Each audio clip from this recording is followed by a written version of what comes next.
नमस्कार मंडळी, पिंकीचा विजय असो या मालिकेच्या आजच्या भागात आज आपण बघणार आहोत. सुरेखा ही आराम करत असते आणि चित्रा तिचे पाय चेपत असते, परंतु आपल्या चित्राचं पूर्ण लक्ष हे सुरेखाच्या फक्त दागिन्यांवर असतं. चित्रा आता मोठ्याने ओरडते. सुरेखा घाबरते आणि म्हणते की काय झालं तुला. तेव्हा चित्रा म्हणते की हो सासूबाई, तुम्ही आज काय डॅशिंग एंट्री घेतलीत. आणि खरं म्हटलं तर ती छबीताई चोंबडी आहे ना, तुम्ही तिला तिची जागाच दाखवून दिली. सारखा आपला चोंबडेपणा करायची आणि त्या पिंकीच्या पाठीमागे धावायची. सुरेखा तिला म्हणते की जरा तुझं तोंड बंद करून जरा तुझे हात चालवशील का. तेव्हा चित्रा म्हणते की हो चालवतेच आहे. चित्रा सुरेखाला म्हणते की खरं तर तुम्ही एक काम बरं केलं, म्हणजे तुम्ही सगळ्यांना कामाला लावून दिलं. अहो, घरात सगळ्यात जास्त कोणी काम करत असेल ना तर फक्त मी आहे, आणि सत्यशीलरावांना कामाला लावून तुम्ही खूप चांगलं केलं. सुरेखा पुन्हा डोळे बंद करून आराम करू लागते. चित्रा म्हणते की काय हो सासूबाई, हा हार कितीचा आहे, तुम्ही तर काही सांगितलंच नाही मला. सुरेखा तिला रागातच म्हणते की कितीचाही असू दे, पण मी तुला काहीच सांगणार नाही. चित्रा विचारते की तुम्ही कुठल्या पार्लर मध्ये जाता, म्हणजे तुमची हेअरस्टाईल मेकअप वगैरे खूप छान केलाय. आपण एक काम करूया, आपण ना माझ्या मैत्रिणींचं पार्लर आहे इथं, आपण दोघीही तिथे जाऊया, खूप छान करते आहोत.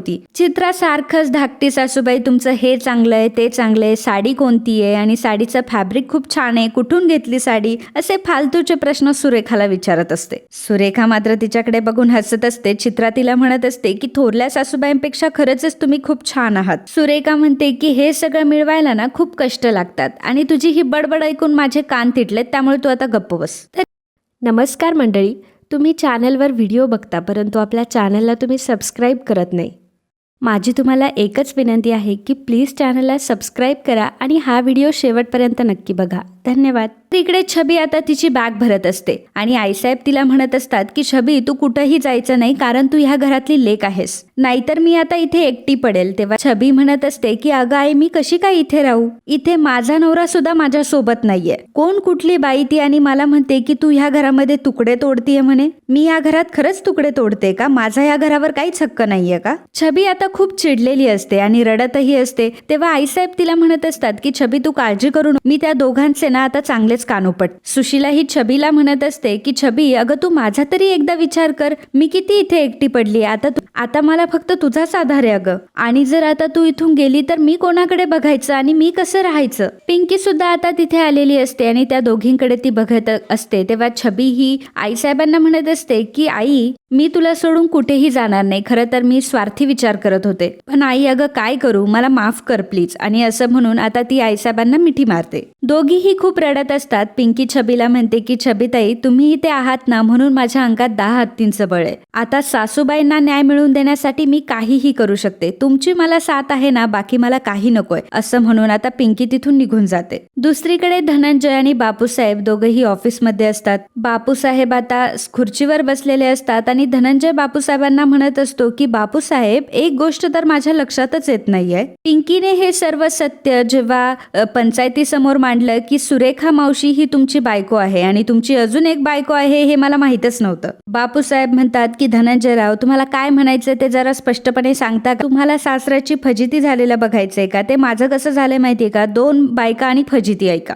धनंजय म्हणतो की हो, मलाही तसंच काहीतरी. बापूसाहेब म्हणतात की हो धनंजयराव, पण मला एका वेगळ्याच गोष्टीचं टेन्शन आलंय. धनंजय विचारतो की कुठलं टेन्शन. बापूसाहेब म्हणतात, जेव्हा पिंकी पदर पसरून माझ्यासमोर नाक घासणार होती, माझी माफी मागणार होती, त्याच वेळी युवराज संग्रामला घेऊन कसा काय आला. धनंजय म्हणतो की हो ना, माझ्या तर ही गोष्ट लक्षातच आली नाही, म्हणजे हे धाकल्या सासूबाईचं जे काही प्रकरण झालं त्यात तर मी हे विसरूनच गेलो. तेवढ्यातच तिथे संग्राम येतो आणि म्हणतो की बरोबर, याचा अर्थ युवराज मला कसा घेऊन आला हे तुम्हालाही माहित नाही. संग्राम तिथे आल्यावर दोघांनाही धक्का बसतो, कारण हे दोघंच असतात ज्यांनी संग्रामला किडनॅप करून ठेवलेलं असतं, आणि हे सत्य संग्रामलाही माहित असतं. ते बापूसाहेब आता संग्रामकडे बघू लागतात. तेव्हा संग्राम सांगतो, तुम्ही मला ज्या बंद खोलीत डांबून ठेवलं होतं ना, तिथे माझी मदत करण्यासाठी युवराज आला होता. युवराज तर मला खिडकीतून बघत होता, परंतु मला युवराजकडे बघता येत नव्हतं, कारण तुमची 2 माणसं माझ्या समोर होती. तुमच्या गुंडांनी मला एक ज्यूस आणून दिला. त्या ज्यूस मध्ये काहीतरी गुंगीचं औषध मिसळलेलं होतं, त्यामुळे मला लगेच चक्कर आली. आता त्याच गुंगीमध्ये युवराज तिथे आला आणि युवराज मला म्हणत होता की संग्राम, अरे तू इथे काय करतोयस, आणि युवराज मला घेऊन जात होता, परंतु त्यावेळी तुमचे 2 गुंड आले आणि ते युवराजवर हल्ला करत होते. परंतु परंतु युवराजने मात्र त्या गुंडाशी 4 हात करून त्यांची चांगलीच धुलाई केली आणि मग नंतर युवराजनेच मला हॉस्पिटलमध्ये नेलं आणि सगळं सत्य सांगितलं. संग्राम बापूसाहेबांना म्हणत असतो की आमदार साहेब, तुमच्यापेक्षा तुमचा मुलगा बरा, कारण तुम्ही तर माझा जीव घेण्याचा प्रयत्न केला परंतु तुमच्या मुलाने माझा जीव वाचवलाय. बापूसाहेब म्हणतात की तू आम्हाला आमदार म्हणतो का? बाबा, हे शब्द कुठे गेला तुझा? अरे, आमच्याकडनं तर चूक झाली, परंतु आम्हाला कुठं माहित होतं की तू आमचा पोटचा मुलगा आहेस ते. अरे, तेव्हा तर मी कदाचित तुझा जीव सुद्धा घेतला असता, परंतु आता तर मला सगळं सत्य समजलंय ना. धनंजय पुढे बापूसाहेबांची बाजू सावरत म्हणतो की तुम्ही हॉस्पिटलमध्ये जायचात, बापूसाहेबांना तुम्ही भेटायचे नाही आणि मग या गोष्टीचा आम्हाला जरा वेगळाच संशय आला म्हणून आम्ही हे कारस्थान रचलं. बापूसाहेब आता संग्रामला चांगलंच घोळात घेत असतात आणि त्याला इमोशनल ब्लॅकमेल करत असतात आणि म्हणत असतात की बरं झालं आमच्याकडनं एवढा मोठा गुन्हा नाही झाला. खरंच जर तुमचे प्राण हे आमच्या हातून गेले असते तर आता आम्हाला किती जास्त पश्चाताप झाला असता की आम्ही आमच्या स्वतःच्या लेकराला मारलं म्हणून, आणि मी आयुष्यात स्वतःला कधीच माफ करू शकलो नसतो. बापूसाहेब संग्रामला जवळ घेतात, संग्रामला मिठी मारत असतात आणि म्हणत असतात की खरंच मी आयुष्यात तुम्हाला कधीच काही देऊ शकलो नाही, पण तुम्ही काळजी करू नका, फंडिंग वगैरे तर माझ्याकडे आता काही नाहीये, परंतु तुमच्यासाठी मी नक्कीच काहीतरी करेल. आणि मग संग्राम एक चेक घेतो आणि त्या चेकवर 1 करोड एवढी रक्कम लिहितो. 1 करोड ही रक्कम बघून बापूसाहेबांना मात्र फक्त हार्ट अटॅक यायचा राहिला होता. बापूसाहेबांना असं वाटतं की आता हा माझ्याकडे बक्कळ पैसा मागतोय.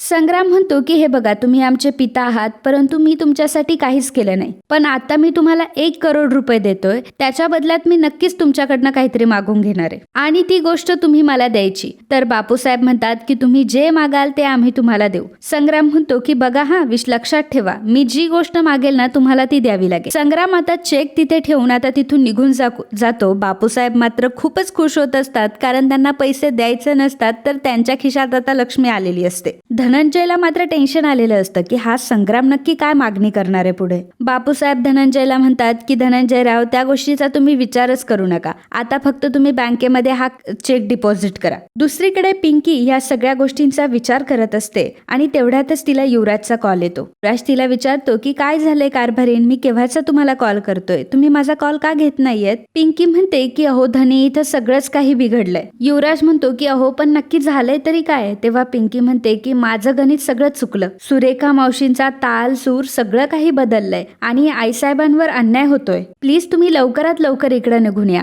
तर युवराज आता पिंकीला विचारतो की मला डिटेल मध्ये सांगा की काय झालंय ते, आणि मग पिंकी आता घडलेला सगळा प्रकार युवराजला सांगू लागते. युवराज पिंकीला म्हणतो की तरी मी तुम्हाला म्हटलं होतं की खूप मोठं काहीतरी वादळ येणार आहे, परंतु तुम्ही खूप चांगल्या वागतात. मी तुम्हाला नेहमी म्हणत असतो की सावधगिरीने पाऊल टाका म्हणून, परंतु तुम्हाला माझं कधी काही ऐकायचंच नसतं. पिंकी आता रडायला लागते आणि म्हणत असते की धनी प्लीज तुम्ही इकडे या ना, मला खरंच तुमची खूप गरज आहे. युवराज म्हणतो की ठीक आहे, तुम्ही काळजी करू नका आणि अजिबात रडू नका, मी आहे ना, मी असताना तुम्हाला रडायची काहीही गरज नाही. युवराज आता पिंकीकडे यायला तयार झालेला असतो, त्यामुळे पिंकी मात्र भलतीच खुश असते. आणि आजचा हा भाग इथेच संपतो. पुढील भागात आपल्याला पाहायला मिळणार आहे सर्वजण घरामध्ये जेवण करत असतात. सुरेखा मोठ्या IT तिथे येते आणि आता सुशीलाला ती म्हणते सरकारच्या बाजूची जागा ही माझी आहे. त्यामुळे आता सुशीला उठते आणि बापूसाहेबांच्या समोर येऊन बसते. सुरेखा बापूसाहेबांजवळ बसलेली असते. पिंकी सर्वांना सांगते की कोणीही जेवायचं नाही आणि जर जेवायचं असेल तर तुमच्या समोर जो कोणी व्यक्ती बसलाय त्या व्यक्तीला तुम्ही घास भरवायचं.